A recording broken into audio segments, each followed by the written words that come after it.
नमस्कार साथियों, welcome back to ज्ञानवर्स। मैं हूं सुशील कुमार। आशा करता हूं आप सभी लोग अच्छे होंगे। आप सभी लोगों की अच्छी तैयारियां चल रही होंगी।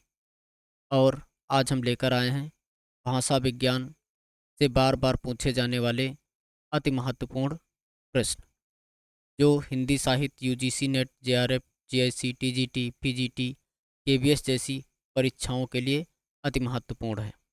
अगर आप इस क्लास की पीडीएफ पाना चाहते हैं तो हमारे व्हाट्सएप और टेलीग्राम चैनल से जुड़ना ना भूलें।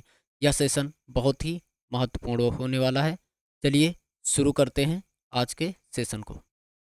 सबसे पहला प्रश्न है, संविधान के किस अनुच्छेद में देवनागरी लिपि में लिखित हिंदी को संघ की राजभाषा घोषित किया गया है? अगर बात किया जाए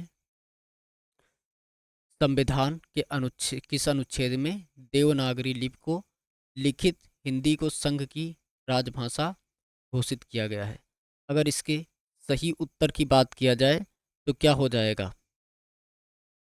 347, 343, 384 या 345? इसका सही आंसर क्या हो जाएगा? अगर लिखित संघ की राजभाषा की घोषणा की बात की जाए तो ये किस में किया गया है? 343 में किया गया है। ये घोषणा किस में की गई है? 343 में की गई, यानी इसका आंसर बी, ऑप्शन बी सही हो जाएगा। आगे चलते हैं। अगला प्रश्न है, भारतीय संविधान के किन अनुच्छेदों में राजभाषा संबंधी प्रावधानों का उल्लेख है? अगर अनुच्छेदों की बात की जाए तो हिंदी यानी भारतीय किस अनुच्छेदों में राजभाषा संबंधी प्रावधानों का उल्लेख है? तो ये किस में आ जाएगा? 343 से 351। इसमें क्या है? हिंदी से संबंधित या राजभाषा से संबंधित प्रावधानों का उल्लेख किया गया है। इस हिसाब से इसका सही आंसर क्या हो जाएगा? 343 हो जाएगा। अगले प्रश्न पे चलते हैं। अगला प्रश्न है, निम्नलिखित में से कौन सा पश्च स्वर है? अगर पश्च स्वर की बात की जाए तो ऑप्शन दे रखा है, ऑप्शन ए आ, ऑप्शन बी ई, ऑप्शन सी ई, ऑप्शन डी आ। आप अपना आंसर कमेंट करके बता सकते हैं। अगर बात किया जाए पश्च स्वर की, तो अगर आ की बात किया जाए तो ये कौन सा स्वर हो जाएगा? ये मध्य स्वर होता है। ये क्या है? मध्य स्वर हो जाएगा। अगर ई की बात किया जाए तो ये दीर्घ स्वर हो जाएगा, दीर्घ स्वर हो जाएगा। ई की बात किया जाए ये लघु स्वर में आएगा, और लघु स्वर और अग्र स्वर में आते हैं। ये सारे जो हैं ये अग्र स्वर में आते हैं, अग्र स्वर में। और अगर आ की बात किया जाए तो ये क्या हो जाएगा? ये पश्च स्वर में आता है। ये पश्च स्वर में, देखिए जब उच्चारण के समय में जिस स्वर को उच्चारण करते समय पीछे से ज़्यादा जोर लगाना पड़े, यानी कि जो जिह्वा के पश्च भाग से जब अधिक जोर लगाना पड़ता है तो वो क्या हो जाता है? पश्च स्वर होता है। और जिसमें अग्रभाग से जो अधिक बल लगता है वो अग्र स्वर हो जाते हैं। अगले क्वेश्चन पे चलते हैं। हिंदी भाषा के विकास का सही अनुक्रम कौन सा है? ऑप्शन ए है पाली, प्राकृत, अपभ्रंश, हिंदी। ऑप्शन बी है प्राकृत, अपभ्रंश, हिंदी, पाल। ऑप्शन सी है अपभ्रंश, पाल, प्राकृत, हिंदी। ऑप्शन डी है हिंदी, पाल, अपभ्रंश, प्राकृत। आप अपना आंसर कमेंट करके दीजिए। मैंने इसको अच्छे से समझाया है। अगर आपने वो सेशन नहीं देखा है तो उसका लिंक मैं डिस्क्रिप्शन बॉक्स में दिया गया है, वहाँ से आप ये सेशन अवश्य देखिए। क्या हो जाएगा? सबसे पहले क्या होता है? संस्कृत आती है। अगर क्रम की बात की जाए तो सबसे पहले संस्कृत, फिर आएगी पाल, फिर आती है प्राकृत, प्राकृत के बाद क्या आएगी? अपभ्रंश आती है, और अपभ्रंश के बाद क्या आ जाएगी? हिंदी आती है। तो इसमें सबसे पहले संस्कृत तो दे नहीं रखा, संस्कृत को भी दो भागों में बांटा गया है, वहाँ पर अच्छे से समझाया हूँ। आप वो सेशन अवश्य देखें अगर नहीं देखें। तो सबसे पहले क्या आ जाएगा, पाल, फिर प्राकृत, फिर अपभ्रंश, फिर हिंदी। इस हिसाब से इसका करेक्ट ऑप्शन क्या हो जाएगा, ए जो है इसका करेक्ट आंसर हो जाएगा। अगले क्वेश्चन पे चलते हैं। निम्नलिखित वर्णों को उनके ध्वनि गुणों के साथ सुमेलित कीजिए। का, खा, गा, घा। सूची 2 में क्या दे रखा है, सघोष महाप्राण, अघोष महाप्राण, सघोष अल्पप्राण और अघोष अल्पप्राण, सघोष अनुवांशिक। इसमें बताइए कौन सा करेक्ट ऑप्शन हो जाएगा। अगर बात किया जाए का की, तो का क्या है, अघोष होता है, अघोष है। का क्या है, अघोष हो जाएगा, का अघोष हो जाएगा। तो केवल अघोष तो दे नहीं रखा है। अगर बात किया जाए अघोष कौन कौन से होते हैं, अघोष, अघोष की बात किया जाए तो प्रारंभ के 2 वर्ण, प्रारंभ के 2 वर्ण क्या होते हैं, अघोष होते हैं, 2 वर्ण। जैसे का में कवर्ग में बात किया जाए, जैसे का हो गया, खा हो गया, चा हो गया और छा हो गया। ये क्या हो जाएंगे, जो प्रारंभ के 2 वर्ण होते हैं वे क्या होते हैं, अघोष होते हैं। प्रारंभ के 2 वर्ण अघोष होते हैं। और उसके बाद फिर जो 3 वर्ण होते हैं वे सघोष वर्ण कहलाते हैं।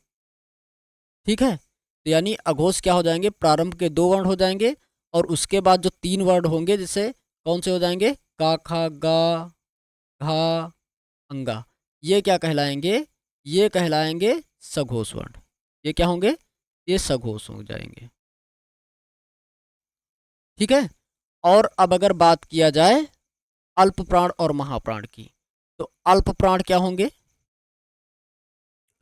अल्प प्राण जो होते हैं वो हो जाएंगे आपका 1, 1, 3, 5, यानी कि प्रथम अक्षर, प्रथम वर्ण और तीसरा वर्ण और पंचम वर्ण, ये क्या हो जाएंगे, अल्प प्राण हो जाएंगे। जैसे कवर्ग की बात की जाए तो का, गा और अंगा, ये जो होंगे ये क्या हो जाएंगे, अल्प प्राण। और महाप्राण की अगर बात किया जाए तो महाप्राण में क्या आ जाएंगे, 2 और 4, यानी खा और घा। सभी वर्गों में ऐसे ही होगा, तो ये हो जाएंगे महाप्राण। अब इस हिसाब से अगर बात किया जाए तो का कैसा है, का एक तो अघोष हो जाएगा, दूसरा क्या हो जाएगा, अल्प प्राण हो जाएगा, अघोष और अल्प प्राण हो जाएगा। तो अघोष और अल्प प्राण कहाँ पे है, तो यानी का चौथा आ जाएगा। अब अगर बात किया जाए खा का, तो खा का क्या है, खा है खा अघोष तो है लेकिन महाप्राण है। खा क्या है, अघोष आ जाएगा, क्यों, अघोष में दे खा आ जाएगा। ठीक है, और फिर क्या आ जाएगा, महाप्राण में आएगा ये। ठीक, तो इसलिए खा क्या हो जाएगा, अघोष महाप्राण, यानी कि 2 हो जाएगा। अब बात किया जाए गा की, तो गा किस में आएगा, गा एक तो सघोष होगा, दूसरा क्या होगा, अल्प प्राण होगा, यानी सघोष अल्प प्राण, यानी ये क्या हो जाएगा, तीसरा आ जाएगा। अब बात करें घा की, तो घा किस में आएगा, घा सबसे पहले तो सघोष होगा, दूसरा क्या हो जाएगा, महाप्राण हो जाएगा। तो सघोष महाप्राण, यानी किस में आ जाएगा, ए ऑप्शन हो जाएगा। तो इस हिसाब से अगर देखा जाए तो का, ए का 5, अरे 1 मिनट, ए का 5 सघोष अल्प प्राण होना चाहिए, सघोष अघोष अल्प प्राण होना चाहिए। ए का 4 है ना, 4 में है, ए का 4 है, ये 4 में है, ए का 4 और बी का 2, ए का 4, बी का 2, सी का 3 और डी का 1, यानी कि इसका ए ऑप्शन ही करेक्ट हो जाएगा। आगे चलते हैं। अगला क्वेश्चन है, निम्नलिखित हिंदी के भाषाविदों को उनके ग्रंथों के साथ सुमेलित कीजिए। यानी ये हिंदी के भाषाविद हैं और इधर इनके ग्रंथ दिए गए हैं। इन भाषाविदों को ग्रंथ, इनके जो ग्रंथ हैं उनके साथ सुमेलित करना है। आप कमेंट करके उत्तर बताइए। अगर बात किया जाए कामता प्रसाद गुरु की, तो कामता प्रसाद गुरु का की बात किया जाए तो इनका ग्रंथ क्या हो जाएगा? कमेंट करके उत्तर दीजिए। या बात किया जाए किशोरी दास वाजपेयी का, तो इनका ग्रंथ इनमें से क्या हो जाएगा? या बात किया जाए उदय उदय नारायण तिवारी की, तो नारायण तिवारी का इनमें से कौन सा ग्रंथ हो जाएगा? या बात किया जाए रामविलास शर्मा का, तो रामविलास शर्मा का इसमें से कौन सा ग्रंथ हो जाएगा? अगर बात किया जाए कामता प्रसाद गुरु का, तो कामता प्रसाद गुरु का ग्रंथ क्या है? हिंदी व्याकरण हो जाएगा। और अगर बात करें किशोरी दास वाजपेयी की, तो किशोरी दास वाजपेयी का कौन सा ग्रंथ हो जाएगा? हिंदी शब्दानुशासन। उदय नारायण तिवारी की बात किया जाए तो इनका ग्रंथ हो जाएगा हिंदी भाषा का उद्भव और विकास। अगर बात करें रामविलास शर्मा की, तो इनका हो जाएगा भाषा और समाज। इनके अगर अन्य एक ग्रंथ की बात किया जाए तो क्या हो जाएगा? भाषा और विकास भी इनका एक ग्रंथ है। भाषा और विकास भी इनका एक ग्रंथ है। और तो इस हिसाब से देखा जाए तो इसमें कौन सा करेक्ट ऑप्शन हो जाएगा? ए का 2, बी का 4। ए का 2, बी का 4, यानी इस हिसाब से ये बी इसका करेक्ट आंसर हो जाएगा। आगे चलते हैं। आगे है मुंडा भाषा का परिवार। मुंडा भाषा परिवार का क्षेत्र है। अगर मुंडा भाषा परिवार की बात की जाए तो ये कौन सा परिवार हो जाएगा? मुंडा भाषा का परिवार क्या है? मुंडा भाषा का परिवार की बात किया जाए तो क्या हो जाएगा? Astro astro Asiatic. Astro Asiatic इसका एशियाटिक परिवार के अंतर्गत आती है। मुंडा भाषा का परिवार क्या है? Astro Asiatic. आस्ट्रो एशियाटिक परिवार हो जाएगा। अब इसका क्षेत्र क्या आएगा? राजस्थान हो जाएगा, मध्य प्रदेश हो जाएगा, तमिलनाडु हो जाएगा, या छोटा नागपुर हो जाएगा। बात किया जाए राजस्थान, मध्य प्रदेश, तमिलनाडु, तो इसके अंतर्गत आता है, ये भारोपी परिवार के अंतर्गत आते हैं। इसमें जो भाषाएं होती हैं ये भारोपी परिवार के अंतर्गत आती हैं। तो इस हिसाब से इसका सही आंसर क्या हो जाएगा? छोटा नागपुर। छोटा नागपुर जो है वो मुंडा भाषा परिवार का क्षेत्र माना जाता है। आगे चलते हैं। आगे दे रखा है सूची में मिलान करना है। स्वर ध्वनियाँ, तालव्य ध्वनियाँ, अल्प प्राण ध्वनियाँ, अघोष ध्वनियाँ। इसका आंसर कमेंट करके बताइए। ऑप्शन इधर दे रखा है 2। सूची 2 दे रखी है। का खा गा घा अंगा, खा ठा था फा, का ता पाटा, अन आ ए ओ, चा छा जा झा। बताइए कौन सही हो जाएगा? स्वर ध्वनियाँ क्या हो जाएंगी? अगर स्वर ध्वनियों की बात की जाए तो क्या हो जाएंगी? ये हो जाएंगी स्वर ध्वनियाँ, ये अन आ ए ओ। तालव्य ध्वनियों की बात की जाए तो यानी जिसका उच्चारण तालु के द्वारा किया जाता है तो तालव्य हो जाएंगे। कि चा छा जा, ये क्या हो जाएंगी? ये हो जाएंगी आपकी तालव्य ध्वनियाँ। अब बात किया जाए अल्प प्राण ध्वनियाँ। अल्प प्राण अभी हमने बताया है जस्ट कि अल्प प्राण क्या होती हैं। अल्प प्राण क्या होती हैं? शुरू के 1, 3, 5 ये जो वर्ण होते हैं ये क्या होते हैं? अल्प प्राण होते हैं। तो अब बात किया जाए कौन सा हो जाएंगे? का ता पा टा, ये हो जाएंगे अल्प प्राण, ये अल्प प्राण हो जाएंगी। अघोष ध्वनियों की अगर बात की जाए, अघोष अघोष में क्या आते हैं? अघोष में क्या आ जाएगा?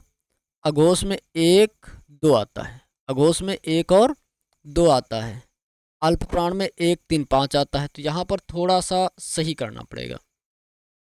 ये खा हो जाएगा, का खा, टाठा, और था ये नहीं आएगा। था और था ये किसमें? अघोष ध्वनियों में नहीं आता है। तो यहाँ पर हम क्या करेंगे? थोड़ा सा काम ए करेंगे, सी का किसके साथ कर देंगे? सी का ए हो जाएगा और डी का ए हो जाएगा। इसको थोड़ा सा सही कर लेते हैं। क्योंकि यहाँ पर दे रखा है कि अल्प प्राण ध्वनियाँ भी पूछ रहा है। ठीक है, तो इस हिसाब से अगर देखें तो इसका सही आंसर क्या हो जाएगा, ए का 4 और बी का 5। ए का 4, बी का 5 और सी का 2, सी का 2, डी का 3। तो ये यहाँ पर 2 हो जाना चाहिए, ये और ये 3 हो जाना चाहिए, तब ये क्या हो जाएगा, ये आंसर करेक्ट हो जाएगा। यहाँ पर 2, ये 3 हो जाए तो ये आंसर क्या हो जाएगा, करेक्ट हो जाएगा, डी का 3 हो जाना चाहिए। चलिए आगे चलते हैं। नहीं, ये भी तो सही हो जाएगा ना, ये भी सही हो जाएगा। अगर यहाँ अल्प प्राण की बात किया जाए तो अल्प प्राण में ये गलत हो जाएगा ना, ये सही होगा ना। एक मिनट, पहले ही सही था, यही वाला सही था, यही वाला सही था, क्योंकि वो फिर गलत हो जाएगा। एक मिनट, क्योंकि ये अल्प प्राण है, अल्प प्राण में क्या आता है, 1, 3, 5 है, तो ये सारे 2 नंबर के हैं ना, 2 नंबर पे आएंगे तो ये अघोष ध्वनियाँ होगी, और ये अल्प प्राण है, ये हो जाएगी सघोष ध्वनियाँ, ये। ठीक है, तो इस हिसाब से क्या हो जाएगा, ये जो होगा ये 3, 2 होगा, ये हो गया 3, 2, ये 3 हो जाएगा और ये 2 हो जाएगा, अब ये करेक्ट आंसर हो जाएगा, इसका डी करेक्ट आंसर हो जाएगा। आगे चलते हैं, इन बोलियों को उनके बोली क्षेत्र से सुमेलित कीजिए। ब्रजभाषा, भोजपुरी, मैथिली, अवधी, यानी ब्रजभाषा इसके साथ हो जाएगी छपरा, सुल्तानपुर, बरेली, अलीगढ़, दरभंगा। बात किया जाए अगर ब्रजभाषा की, तो ब्रजभाषा बोली का जो क्षेत्र है वो कौन कौन सा हो जाएगा, इसके अंतर्गत क्या आ जाएगा, बरेली हो जाएगी, बरेली में ब्रजभाषा बोली जाती है। बात की जाए भोजपुरी की, तो भोजपुरी का क्षेत्र क्या हो जाएगा, भोजपुरी का क्षेत्र छपरा है। मैथिली की बात की जाए तो मैथिली का बोली क्षेत्र दरभंगा हो जाएगा। अवधी की बात की जाए तो अवधी का हो जाएगा सुल्तानपुर। इस हिसाब से इसका सही ऑप्शन आंसर क्या हो जाएगा, ए का 3, बी का 1, ए का 3, बी का 1, ए का 3, बी का 1, ए का 3, बरेली, अलीगढ़। एक मिनट थोड़ा सा, ये जो ब्रज भाषा है ये बरेली के अंतर्गत तो नहीं आती है, एक मिनट, ये बरेली नहीं आएगी, ये तुम्हारा आ जाएगा अलीगढ़, ये यहाँ पर अलीगढ़ हो जाएगा, ब्रजभाषा अलीगढ़ होगा। तो अगर ब्रजभाषा अलीगढ़ देख करें तो क्या हो जाएगा, ए का 4 हो जाएगा और बी का 1 हो जाएगा, तो ए का 4, बी का 1, यानी कि इसका ऑप्शन बी करेक्ट हो जाएगा।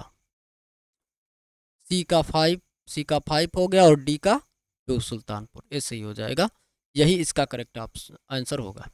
अब बात करें भारतीय आर्य भाषाओं को भारतीय संविधान की किस अनुसूची में सम्मिलित किया गया है, यानी भारतीय भाषाओं की जो भारतीय संविधान में अनुसूचियां दी गई हैं उस किस अनुसूची के अंतर्गत सम्मिलित किया गया है।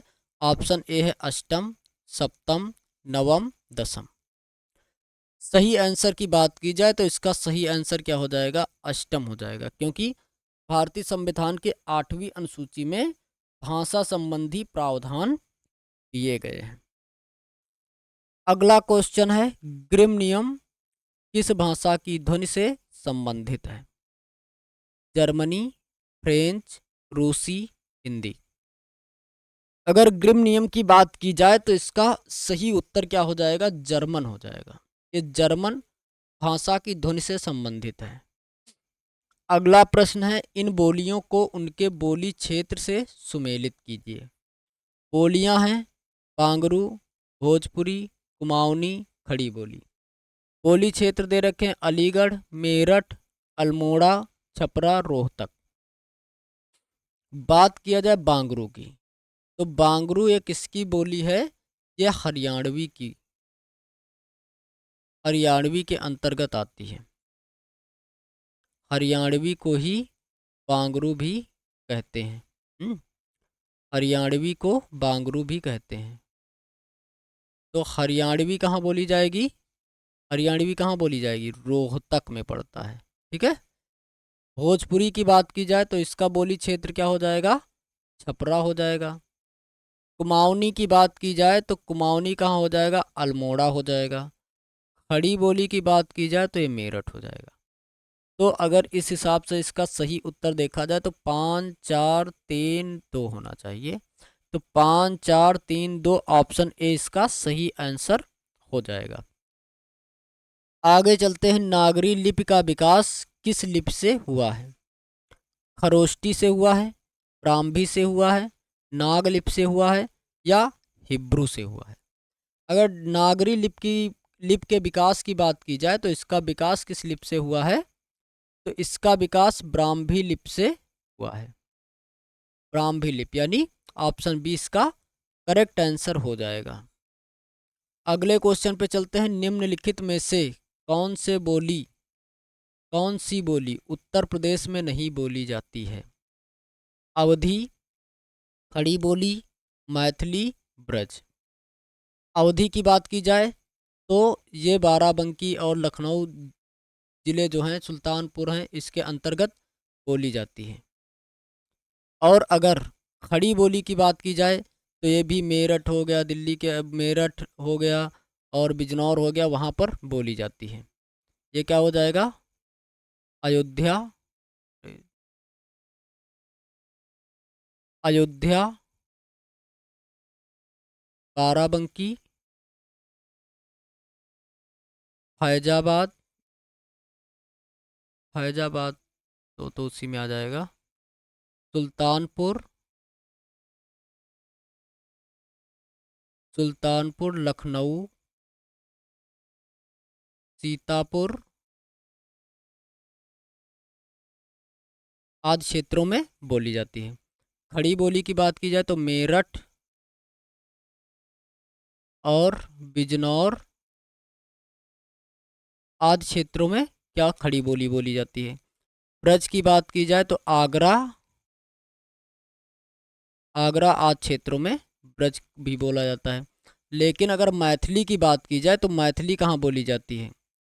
मैथिली दरभंगा क्षेत्र यानी दरभंगा, दरभंगा यानी बिहार, दरभंगा बिहार में बोली जाती है। तो इस हिसाब से इसका करेक्ट आंसर क्या हो जाएगा? इस हिसाब से देखा जाए तो इसका करेक्ट आंसर मैथिली हो जाएगा। मैथिली किस भाषा के अंतर्गत आती है? तो ये आती है बिहारी, बिहारी उपभाषा के अंतर्गत आती है। बिहारी उपभाषा के अंतर्गत 3 है। कौन कौन सी? भोजपुरी, मैथिली और मगही। ये 3 आ जाती हैं बिहारी बोली या उपभाषा के अंतर्गत। अगले क्वेश्चन पे चलते हैं। पुरानी हिंदी नामकरण किसने किया? हजारी प्रसाद द्विवेदी ने, आचार्य रामचंद्र शुक्ल, इंसा अल्लाह खां, चंद्रधर शर्मा गुलेरी। यानी पुरानी हिंदी का नामकरण किसने किया? तो अगर इसके सही आंसर की बात की जाए तो इसका सही आंसर डी हो जाएगा, चंद्रधर शर्मा गुलेरी। अगला क्वेश्चन है। हिंदी को राजभाषा के रूप में मान्यता कब मिली? 26 जनवरी 1950, 14 सितंबर 1949, 15 अगस्त 1947, 14 सितंबर 1955। तो अगर बात किया जाए इसके सही आंसर की, अगर 26 जनवरी 1950 की बात की जाए तो क्या हुआ था? संविधान लागू हुआ था। इस समय क्या होता? संविधान लागू हुआ था। और अगर 15 अगस्त 1947 की बात की जाए तो क्या हुआ था? भारत आज़ाद हुआ था। भारत आज़ाद हुआ था। और अगर 14 सितंबर 1949 की बात की जाए तो इसमें डॉक्टर राधा कृष्णन समिति के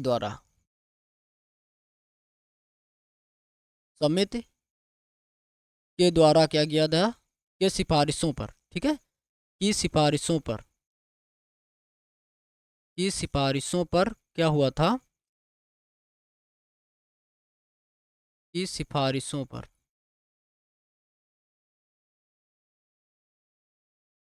सिफारिशों पर 14 सितंबर, इसी डेट को क्या हुआ था, 14 सितंबर 1949 को हिंदी को राजभाषा का दर्जा मिला था।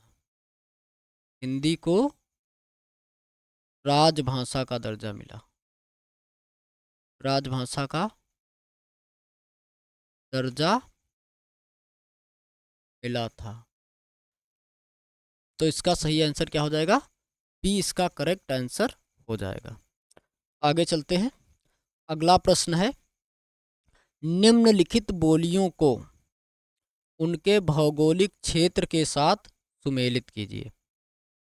ऑप्शन है हड़ौती, बघेली, गढ़वाली, कन्नौजी। सूची दूसरी क्या है, उत्तराखंड, किससे मिलाना है, उत्तराखंड, उत्तर प्रदेश, राजस्थान, मध्य प्रदेश, हरियाणा। आइए, सही आप अपना उत्तर कमेंट करके अवश्य बता सकते हो, साथ में ये भी बताएं कि आपके कितने प्रश्न इसमें सही हो रहे हैं। हड़ौती की बात की जाए तो हड़ौती कहाँ बोली जाती है, हड़ौती का बोली क्षेत्र क्या हो जाएगा, राजस्थान हो जाएगा। हड़ौती का बोली क्षेत्र राजस्थान हो जाएगा। तो हड़ौती कहाँ बोली जाएगी, राजस्थान में। बघेली की बात की जाए तो बघेली रीवा मध्य प्रदेश का क्षेत्र में बोली जाती है, मध्य प्रदेश के रीवा क्षेत्र में, रीवा सिवान आदि क्षेत्र में बघेली बोली जाती है। गढ़वाली की बात की जाए तो ये क्या है, ये पहाड़ी हिंदी के अंतर्गत आती है और उत्तराखंड में बोली जाती है। कन्नौजी की बात की जाए तो कन्नौजी कहाँ, उत्तर प्रदेश में बोली जाती है।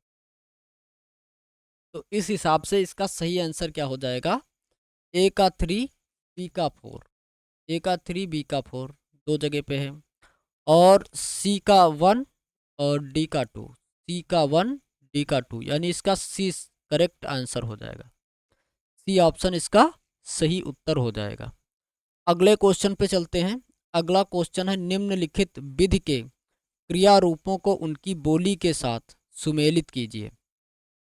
करो, करहूं, करो, करा। सूची दूसरी क्या है, अपभ्रंश, भोजपुरी, अवधी, बांगरू, ब्रज। अगर करो की बात की जाए तो करो किस में आएगा, करो किसके अंतर्गत आएगा, करो अपभ्रंश में आ जाएगा। करो क्या है, अपभ्रंश। करहूं क्या हो जाएगा, अवधि हो जाएगा।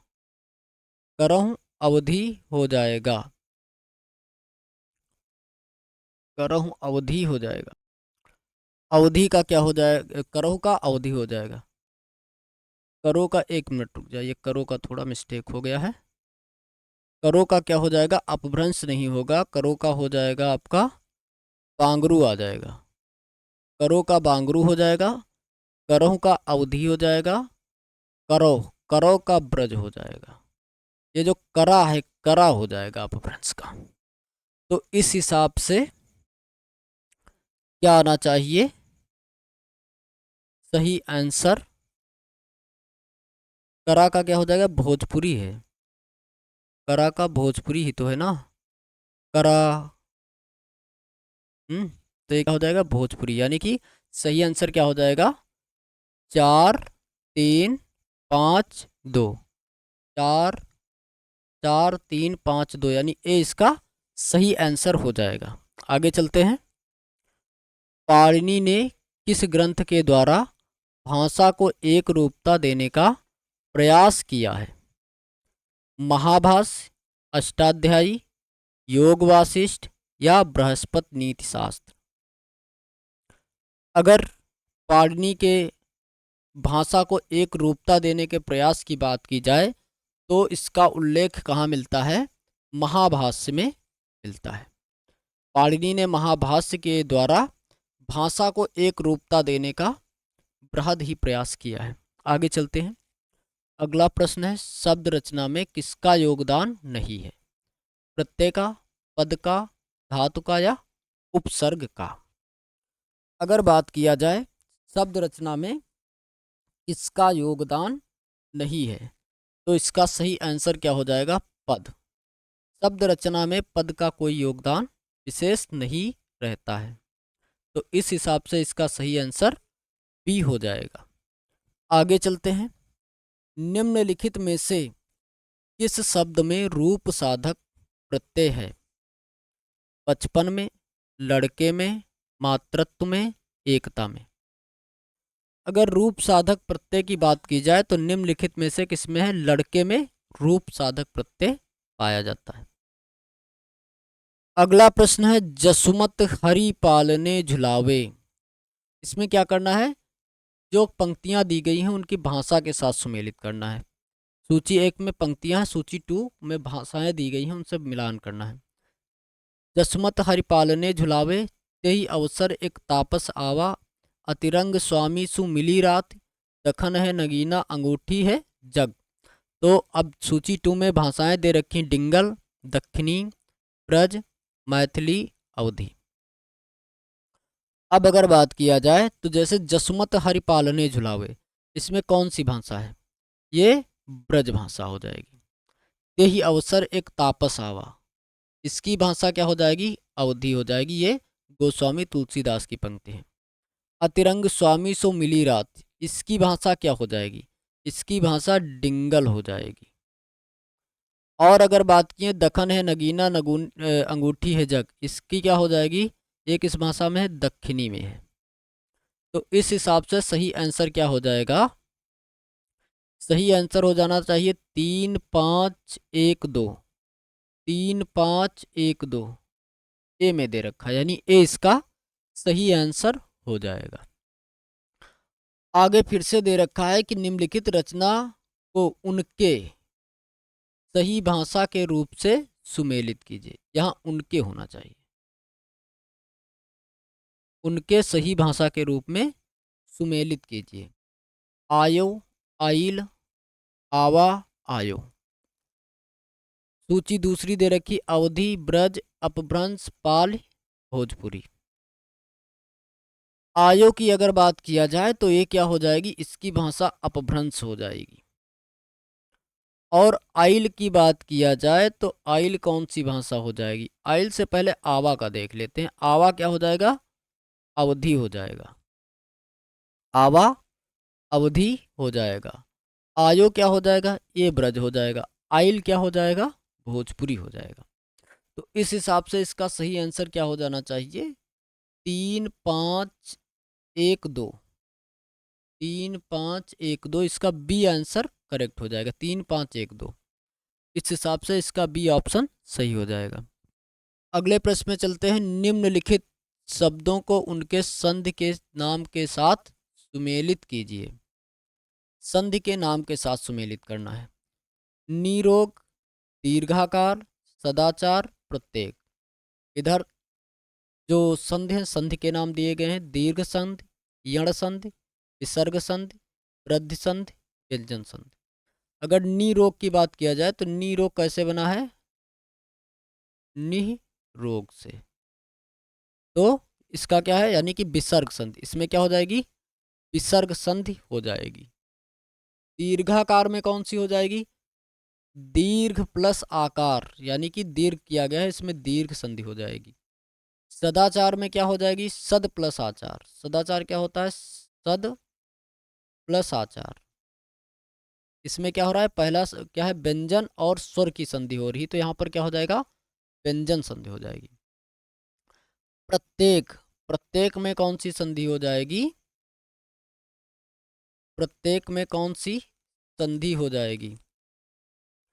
प्रत्येक की अगर बात किया जाए तो इसमें कौन सी? ये यण संधि आ जाएगी। इसमें प्रति प्लस एकम होता है। क्या होता है? प्रति प्लस एक होता है, यानी स्वर स्वर मिलकर के क्या बन जाता है? स्वर जब बन जाए तो क्या होते हैं? वहां पर यण संधि हो जाती है, यानी कि ई और ए, ई प्लस ए मिलकर के क्या बन रहा है, ए ही तो बन रहा है ना, तो यहाँ पर क्या हो जाएगा, यड़ संधि हो जाएगी। अब अगर इसके सही ऑप्शन की बात की जाए तो क्या हो जाएगा, 3 1 5 2, 3 1 5 2 यानी 20 का सही ऑप्शन हो जाएगा। अगला प्रश्न है, हिंदी भाषा का संबंध किससे है? सौरसेनी अपभ्रंश से है, अपभ्रंश से है, पश्चिमी प्राकृत से है, या प्राकृत से है? तो अगर हिंदी भाषा की बात की जाए तो हिंदी भाषा का विकास इसके किस किस किस अपभ्रंश से हुआ है? तो एक तो हो जाएगी आपकी सौरसेनी अपभ्रंश, एक तो सौरसेनी अपभ्रंश है, इसके अंतर्गत कौन कौन सी भाषाएं हैं? राजस्थानी है, पश्चिमी हिंदी है, पश्चिमी हिंदी है, और क्या होता है, पश्चिमी हिंदी, राजस्थानी हो गया, पश्चिमी हिंदी हो गया, और राजस्थानी पश्चिमी, और कौन आती है इसके अंतर्गत? और आती है, और भी आती हैं 3 4 5, उसमें 5 आती हैं इसके अंतर्गत हिंदी भाषाई। उसके बाद दूसरा अर्धमागधी में आता है, अर्धमागधी, अर्धमागधी, और तीसरा क्या है, मागधी। ये जो अपभ्रंश हैं, ये 3 अपभ्रंश जो हैं इसके अंतर्गत हिंदी भाषा का संबंध है। ये जो 3 अपभ्रंश हैं इनका संबंध हिंदी भाषा से है। अर्धमागधी में क्या आती है, पूर्वी हिंदी आ जाएगी, मागधी में बिहारी हिंदी आ जाएगी, ये हिंदी से संबंधित हैं। बाकी जो भी अपभ्रंश हैं वो हिंदी से संबंधित नहीं है। तो इस हिसाब से इसका सही आंसर क्या हो जाएगा, ए, सौरसेनी अपभ्रंश इसका सही आंसर हो जाएगा। आगे चलते हैं, भरत मुनि ने अपभ्रंश भाषा का नाम क्या दिया है? लोक भाषा, जनभाषा, देश भाषा, अशुद्ध भाषा। अगर भरत मुनि के अनुसार देखा जाए तो भरत मुनि ने अपभ्रंश भाषा को क्या नाम दिया है? देश भाषा नाम दिया है। आगे चलते हैं, ग्रिम नियम का संबंध है स्वनिम विज्ञान, बोली विज्ञान, अर्ध विज्ञान, या कोश विज्ञान। अगर स्वनिम नियम की बात की जाए तो स्वनिम नियम का संबंध किससे हो जाएगा, अरे ग्रिम नियम का संबंध किससे हो जाएगा? स्वनिम विज्ञान से हो जाएगा। आगे चलते हैं, हिंदुस्तानी भाषा का रूप है संस्कृतनिष्ठ, हिंदी उर्दू मिश्रित, दक्षिणी हिंदी, ब्रज अवधि का मिश्रित रूप। अगर हिंदुस्तानी भाषा की बात की जाए तो इसके अंतर्गत कौन सी भाषा आ जाएगी? तो इसमें हिंदी और उर्दू का, हिंदी प्लस उर्दू से मिलकर के जो भाषा बनती है उसे क्या बोलते हैं? हिंदुस्तानी बोलते हैं। तो इस हिसाब से हिंदी उर्दू मिश्रित हो जाएगी। निम्नलिखित में अर्धस्वर कौन सा है? ऑप्शन है या, पा, छा, या। अगर सही आंसर की बात की जाए तो इसमें अर्धस्वर क्या हो जाएगा? या और वा, या और वा को अर्धस्वर होते हैं, या और वा क्या होते हैं? अर्धस्वर होते हैं। ये दोनों क्या हैं? संयुक्ताक्षर हैं। ये क्या है? संयुक्ताक्षर होते हैं। और पा की बात की जाए तो ये क्या है? ये पवर्ग में आता है। ठीक है, ये व्यंजन है, पवर्ग का व्यंजन। ठीक, आगे चलते हैं, बोली का लघुत्तम रूप है व्यक्ति बोली, उपबोली, सहायक बोली, या वर्ण।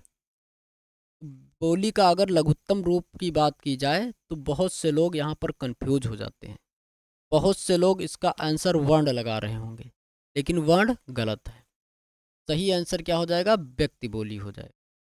का सही आंसर व्यक्ति बोली हो जाएगा। अगला क्या है, निम्नलिखित में कौन द्रविड़ परिवार की भाषा है? द्रविड़ परिवार के अंतर्गत कौन सी भाषा आएगी? उड़िया आएगी, बांग्ला आएगी, असमिया आएगी, या कन्नड़ आएगी?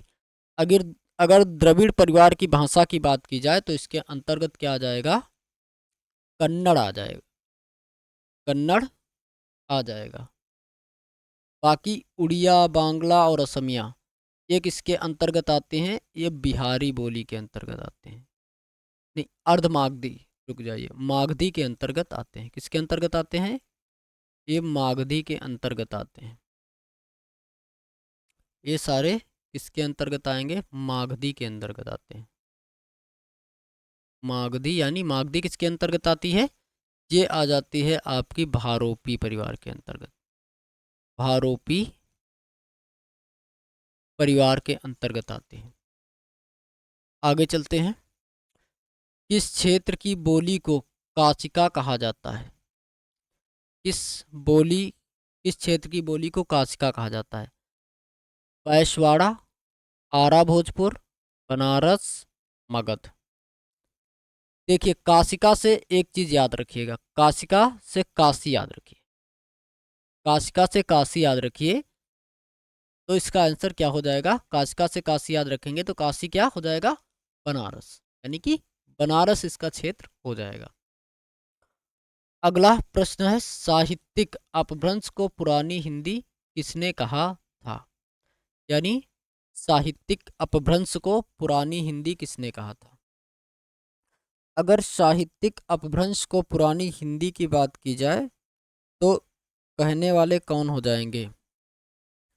तो इसका ऑप्शन दे रखा है, रामचंद्र शुक्ल, हजारी प्रसाद द्विवेदी, शिव सिंह सेंगर, राहुल सांकृत्यायन। इसका सही आंसर क्या हो जाएगा? कमेंट करके उत्तर दीजिए। अगर इसके सही उत्तर की बात की जाए तो ए इसका, यानी आचार्य रामचंद्र शुक्ल का सही आंसर हो जाएगा। आगे है, निम्नलिखित में कौन भारोपी परिवार की भाषा नहीं है? मराठी, गुजराती, मलयालम, हिंदी। अगर इसमें बात किया जाए कौन सी भाषा भारोपी परिवार की नहीं है, मराठी की बात की जाए तो ये किसके अंतर्गत आती है? ये भी भारोपी परिवार में आती है। गुजराती भी आ जाएगी, हिंदी भी आ जाएगी। मलयालम जो है द्रविड़ परिवार में आती है। किस में आती है? द्रविड़ परिवार में के अंतर्गत आती है, द्रविड़ भाषा परिवार के अंतर्गत आती है, द्रविड़ भाषा परिवार के अंतर्गत आती है। तो इस हिसाब से इसका सही आंसर सी यानी मलयालम हो जाएगा। अगला प्रश्न है, संविधान की 8वीं अनुसूची में कौन सी भाषा शामिल नहीं है? ऑप्शन है बोडो, मैथिली, भोजपुरी, डोगरी।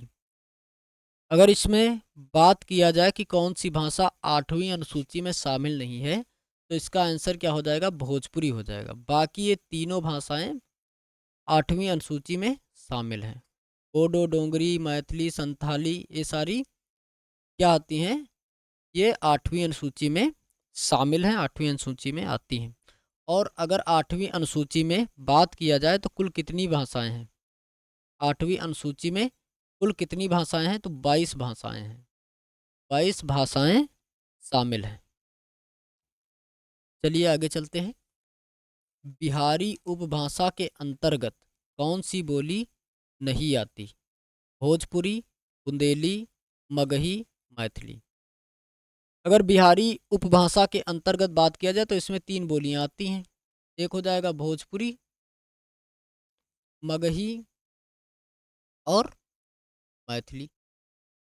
तो इस हिसाब से देखें तो इसमें भोजपुरी भी आएगी, मगही आएगी, मैथिली आएगी। ये बुंदेली बिहारी उपभाषा के अंतर्गत नहीं आएगी, तो ऑप्शन बी इसका सही आंसर हो जाएगा। आगे बात किया जाए, खड़ी बोली के लिए सुनीत कुमार चटर्जी ने किस शब्द का प्रयोग किया है? जनपदी हिंदुस्तानी, वर्नाकुलर हिंदुस्तानी, कौरवी या रेखता। अगर बात किया जाए सुनीत कुमार चटर्जी के अनुसार तो सुनीत कुमार चटर्जी ने खड़ी बोली को क्या कहा है? जनपदी हिंदुस्तानी कहा है, जनपदी हिंदुस्तानी कहा है। कौरवी किसने कहा है? ये कमेंट करके आप आंसर दीजिए। कौरवी किसने, हिंदू खड़ी बोली को कौरवी किसने कहा है? कमेंट करके बताइए। अगला है, हिंदी वर्णमाला में अन और आह क्या है? स्वर हैं, व्यंजन है, अयोगवाह है या संयुक्ताक्षर है? अगर अन और आह की बात किया जाए तो ये क्या हो जाएंगे? ये अयोगवाह हैं, जो संस्कृत से ली गई हैं ध्वनियाँ। ठीक है, ये अयोगवाह ध्वनियाँ हैं जो संस्कृत से ली गई हैं। कहाँ से ली गई हैं? संस्कृत भाषा से ली गई हैं। आगे चलते हैं। अगला प्रश्न है, निम्नलिखित भाषा रूपों और उनके प्रयोक्ताओं को सुमेलित कीजिए। दक्षिणी, कोसली, ब्रजबुली, संधा भाषा। इस मतलब ये इधर भाषाएं दी गई हैं, ये इसके प्रयोग करता है, यानी कि किस भाषा का किसने प्रयोग किया है। सूची 2 है, दामोदर पंडित, कुतुब शाह, तरहपाद, शंकरदेव अवतरे और कुतुबन। आप अपना आंसर कमेंट करके बताएं। अगर बात किया जाए कोसली की, तो कोसली का प्रयोग किसने किया है? दामोदर पंडित ने। और ब्रजबुली की बात की जाए तो ब्रजबुली का उपयोग किसने किया है? ब्रजबुली की बात की जाए तो ब्रजबुली का उपयोग किसने किया है? तो ये हो जाएंगे शंकरदेव अवतरे। अगर दक्षिणी की बात की जाए, संधा भाषा की अगर बात की जाए, तो संधा भाषा का उपयोग किसने किया है? सरहपाद आते हैं, सरहपाद। दक्षिणी की बात की जाए तो दक्षिणी में कुतुब शाह आ जाएंगे। यानी कि इसका सही आंसर क्या हो जाएगा? 1 2 4 3। 1 2 नहीं, 2 1 4 3 है। 2 है ना, 2 1 4 3। 2 1 4 3 यानी 20 का सही आंसर हो जाएगा। आगे चलते हैं। अपभ्रंश की उत्तरकालीन अवस्था का नाम है। पाल, प्राकृत, संस्कृत, अवहट। अगर अपभ्रंश की उत्तरकालीन अवस्था की बात की जाए, तो अगर थोड़ा सा इसके बारे में बात करें तो क्या हो जाएगा? पाली का समय क्या है? 500 ईसा पूर्व से 1 ईस्वी तक। प्राकृत की बात की जाए तो 500 ईसा पूर्व से 500 नहीं, प्राकृत की बात की जाए तो 1 ईस्वी से 500 ईस्वी तक है। 1 ईस्वी से 500 ईस्वी। 1 ईस्वी से 500 ईस्वी तक। संस्कृत की बात की जाए तो इसका 2000 ईसा पूर्व से 500 ईसा पूर्व माना जाता है। अवहट्ट की बात की जाए तो ये हो जाती है 900 ईस्वी से 1100 ईस्वी तक। 1100 ईस्वी तक। 1100 ईस्वी तक। ये यहाँ पर हो जाएगा 1100। 1100 ईस्वी तक। और प्राकृत कब से कब तक मानिए? अपभ्रंश, अपभ्रंश का समय क्या है? 500 ईस्वी से 1000 ईस्वी। तो यानी अपभ्रंश के उत्तरकालीन अवस्था, यानी अपभ्रंश के बाद की अवस्था क्या हो जाएगी? तो अपभ्रंश का समय क्या है? 500 ईस्वी से 1000 ईस्वी है। तो इसके बाद का समय क्या हो जाएगा? यानी 1000 ईस्वी या एक के बाद में कौन सा आएगा? ये अवहट्ट आ जाएगी। 900 ईस्वी से 1100 ईस्वी तक क्या हो जाएगा? अवहट्ट का समय हो जाएगा। आगे चलते हैं। अपभ्रंश में कुल कितने स्वर थे? अगर अपभ्रंश में स्वरों की बात की जाए तो कितने हो जाएंगे? 8 हो जाएंगे, 12 हो जाएंगे, 10 हो जाएंगे, 9। अगर सही आंसर की बात की जाए तो इसका सही आंसर ए 8 हो जाएंगे। अपभ्रंश में 8 स्वर थे। मगही किस हिंदी प्रदेश की बोली है? मगही की इतनी बार बात कर चुके हैं तो इसका आंसर तो अब तक पता ही हो गया होगा, बिहार हो जाएगा इसका सही आंसर। भाषाओं का पारिवारिक वर्गीकरण का आधार है। रूप, रचना, ध्वनि, इतिहास, अर्थ।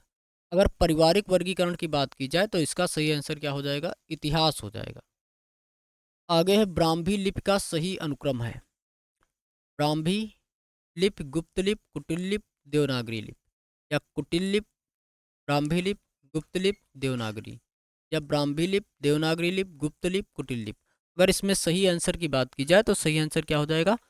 सबसे पहले ब्राह्मी, फिर गुप्त, फिर कुटिल, फिर देवनागरी, यानी ए इसका सही आंसर हो जाएगा। आगे चलते हैं। भाषा की उत्पत्ति के संबंध में निम्नलिखित सिद्धांतों को उनके प्रतिपादकों के साथ सुमेलित कीजिए। धातु सिद्धांत, यो हे हो सिद्धांत, इंगित सिद्धांत, संपर्क सिद्धांत। तो इसका सही आंसर क्या हो जाएगा? कमेंट करके बताइए, बताइएगा। अगर धातु सिद्धांत की बात की जाए तो ये क्या हो जाएगा, हेज का हो जाएगा। धातु सिद्धांत हेज का हो जाएगा। यो हे हो सिद्धांत की बात करें तो न्यावर का हो जाएगा। इंगित सिद्धांत राय का हो जाएगा। संपर्क सिद्धांत रेवेज का हो जाएगा। क्या हो जाएगा, रेवेज का हो जाएगा। इस हिसाब से देखें तो सही आंसर क्या होना चाहिए, 5 4 3 2। 5 4 3 2 यानी सी इसका सही आंसर हो जाएगा। सी इसका सही आंसर हो जाएगा। अगला देखते हैं, आगरा का बोली क्षेत्र है। आगरा का बोली क्षेत्र क्या हो जाएगा, अवधी, खड़ी बोली, ब्रज या छत्तीसगढ़। अगर आगरा की बात की जाए तो पीछे भी कई बार बात हो चुकी है, तो इसका बोली क्षेत्र क्या हो जाएगा, ब्रज हो जाएगा।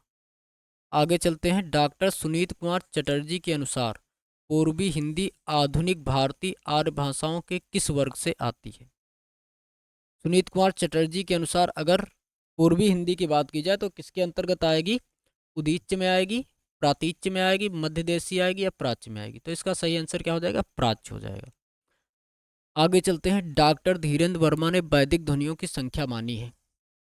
1338 व्यंजन मिलाकर 51, 1234 व्यंजन मिलाकर 36, 1541 व्यंजन मिलाकर 56, 1436 व्यंजन मिलाकर के 50।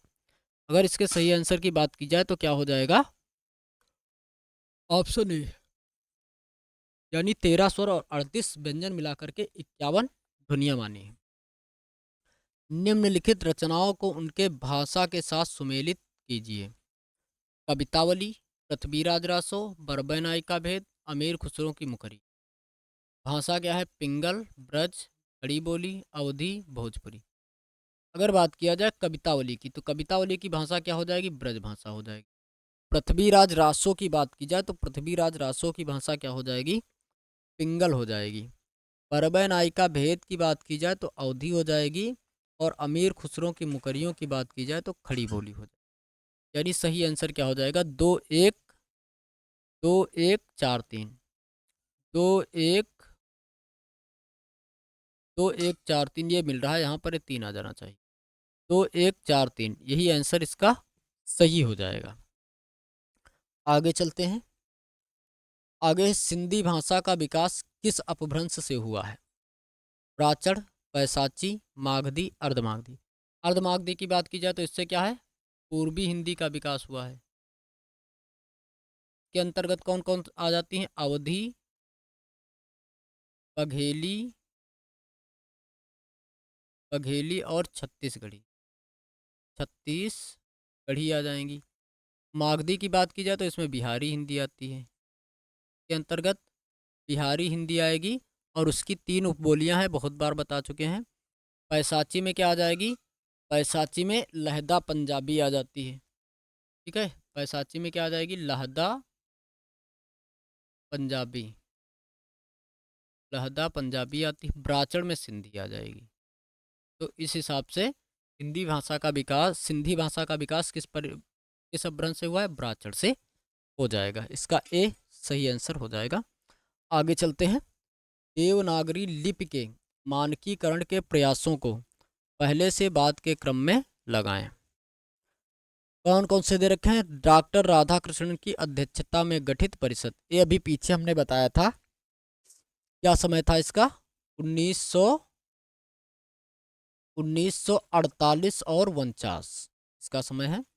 महादेव गोविंद रानाड़े, इनका समय क्या है, इनका समय लगभग वही माना जाता है 19वीं सदी का अंत।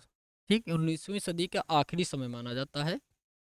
और अगर काका कालेरकर की अध्यक्षता में गठित लिप सुधार समिति की बात की जाए तो इसका समय 1935 है। महाराष्ट्र साहित्य परिषद पुणे द्वारा गठित परिषद की बात की जाए तो इसका समय लगभग 1940 के आसपास माना जाता है। 1938-40 के आसपास माना जाता है।